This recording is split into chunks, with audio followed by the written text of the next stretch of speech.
Metal Knight a percé le secret de Saitama, l'association des héros perd en popularité et de nouveaux héros émergent. Aujourd'hui on se retrouve pour la review du chapitre 184 de One Punch Man. Le chapitre s'ouvre sur Tatsumaki qui vient de se faire appeler par le service commercial de l'association des héros, qui lui demanderont de venir faire une pub commerciale pour redorer le blason de l'association qui, vous allez voir, a perdu pas mal en popularité. Enfin, la pub est surtout là pour recruter de nouveaux héros. Tatsumaki, comme d'hab, va être aigrie et dire qu'elle a pas le temps pour ces conneries, car les héros recrutés vont être des petits tout faibles. Mais elle va se rappeler de ce que Saitama a dit. Avant qu'il devienne un héros fort, c'était un héros qui n'arrivait même pas à vaincre un monstre de niveau loup. Elle changera d'avis en ayant repensé à Saitama, et c'est bien, quand elle a pensé aux faibles, elle a pensé au conseil de Saitama, ce qui signifie que d'une part elle reconnaît la force de Saitama, et qu'elle le voit comme une sorte de mentor, qui a la bonne parole et qui peut se permettre de lui faire changer son point de vue sur ce monde. C'est une bonne opportunité pour montrer à tout le monde ce que signifie d'être un véritable héros, même si on sait que Tatsumaki a une part de faiblesse en elle. Elle acceptera de se faire pomponner, etc.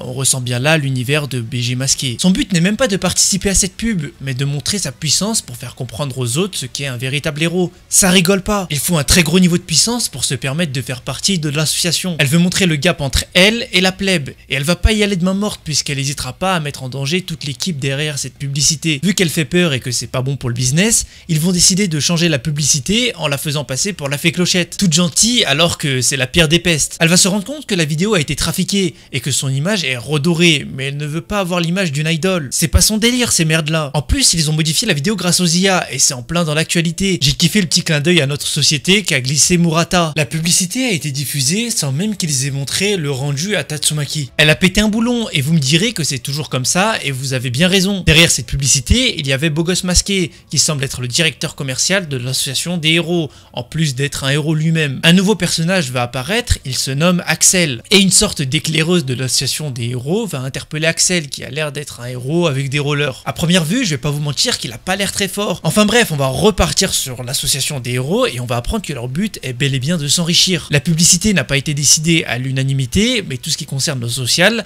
a bien l'air d'être géré par une seule personne, Monsieur McCoy. Ils veulent juste garder la confiance des plus riches peuplant le refuge de l'association afin de garder leurs revenus, qui sont d'ores et déjà assez pour permettre à l'association de continuer à vivre financièrement et à s'enrichir encore plus. Les puissants cadres de celle-ci qui finalement ne font rien, si ce n'est des plans stratégiques et peut-être d'autres choses bien plus sombres. L'association des héros n'a plus confiance en Metal Knight, je vous l'avais dit qu'il n'était pas si gentil que ça, il l'accuse d'avoir mis très peu de budget dans la forteresse imprenable. Aussi dans ses robots, dans les murs qui sont très fragiles, tout ça me laisse penser qu'il a peut-être détourné l'argent. Et il a peut-être utilisé un tout petit peu d'argent pour faire croire que l'association des héros est bien sécurisée, et tout le reste de son budget il l'a peut-être mis dans une arme afin de venir à bout de Saitama, ou bien pour l'emprisonner, car Saitama représente une menace pour ses plans, une réelle menace pour tout ce qu'il entreprendra de louche. Et peut-être que Metal Knight en connaît un rayon sur God, car souvenez-vous, c'est bien lui qui a nettoyé tous les débris après le combat contre Garou, et dans les débris il y avait forcément tout ce qui concernait God, les inscriptions sur les murs, là où se trouvait Orochi. Pour l'instant on ne connaît pas ses motivations, mais il a l'air de connaître la puissance de Saitama,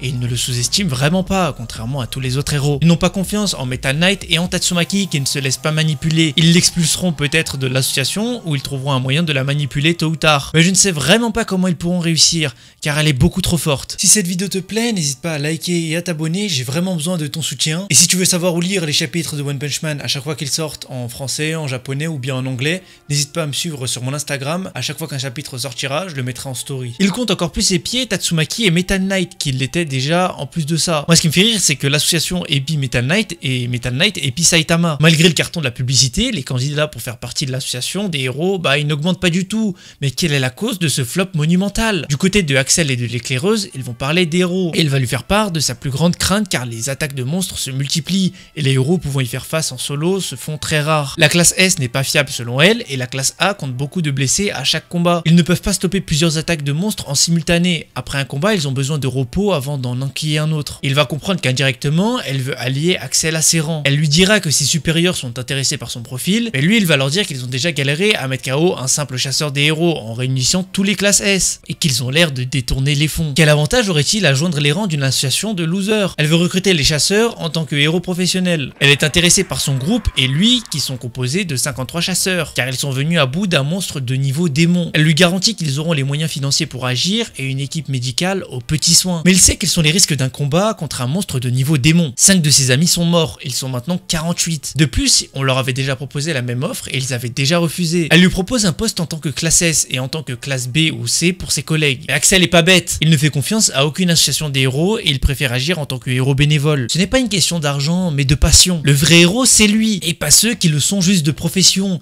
Il est exactement du même avis que moi. L'association des héros privilégie la protection des riches dans leur abri. Elle met des classes A en tant que héros et en tant qu'agent de sécurité. Leur association est maintenant une association privée qui défend plus les riches que les pauvres. Ce qui montre que l'intention principale s'est faite corrompre. Il n'a donc pas d'intérêt à servir les intérêts de cette association. Il lui dira même que l'association des héros va sombrer dans quelques temps et qu'elle devrait trouver un autre emploi. Elle va être complètement choquée. Mais quel élément ferait que l'association des héros finirait complètement dissoute? Dans la salle de foudre, un sumo est en train de s'entraîner en frappant un pilier en bois à la force de ses paumes pour les rendre encore plus durs. C'est un champion de sumo qui compte plus de 700 victoires. Son nom est Yokozuna et son nom de héros est Raiden. Il a aussi été démarché par une éclaireuse mais il a refusé.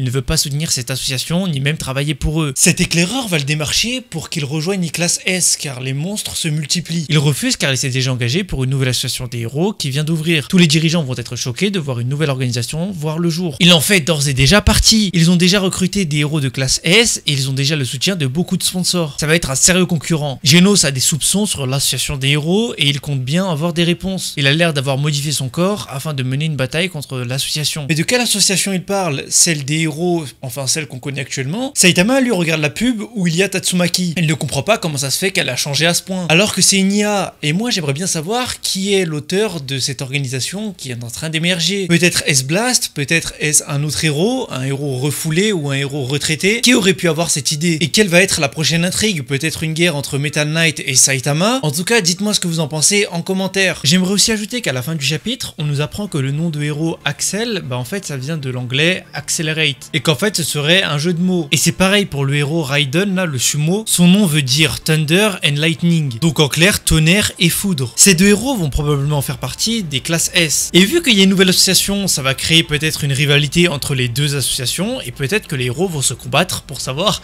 qui aura le droit d'affronter le monstre. Pour monter l'échelle en popularité de l'association que chacun protège. Enfin, dont chacun fait partie. Donc peut-être qu'il pourrait y avoir un combat, un Raiden Saitama. Ou peut-être un combat, qui sait, Tatsumaki et Axel. Je suis vraiment curieux et en plus de ça, vraiment le héros, je pensais que c'était un classe C au début là avec ses rollers, mais en fait non, c'est un héros qui va se faire recruter par la nouvelle association en tant que classe S et c'est pas la nouvelle association qui va le choisir en tant que classe S, c'est vraiment les deux associations qui sont d'accord pour qu'il soit un classe S. Ce qui prouve encore une fois que Axel, c'est pas une merde. Mais regardez son look avec ses rollers, pour moi c'était vraiment le plus nul. Au passage à l'instant, Murata vient de faire un tweet dans lequel on voit BG masqué regarder Saitama sur son téléphone, soulignant une certaine obsession pour Saitama, qui est pour lui le héros parfait. Voilà, je voulais juste caler ça là, vu qu'il y avait le tweet qui passait par là, voilà. Bonne occasion pour le placer. Merci d'avoir regardé la vidéo, comme j'ai dit au début de la vidéo, n'hésitez pas à liker et à vous abonner si elle vous a plu. En tout cas, c'était Kyoshi, ciao.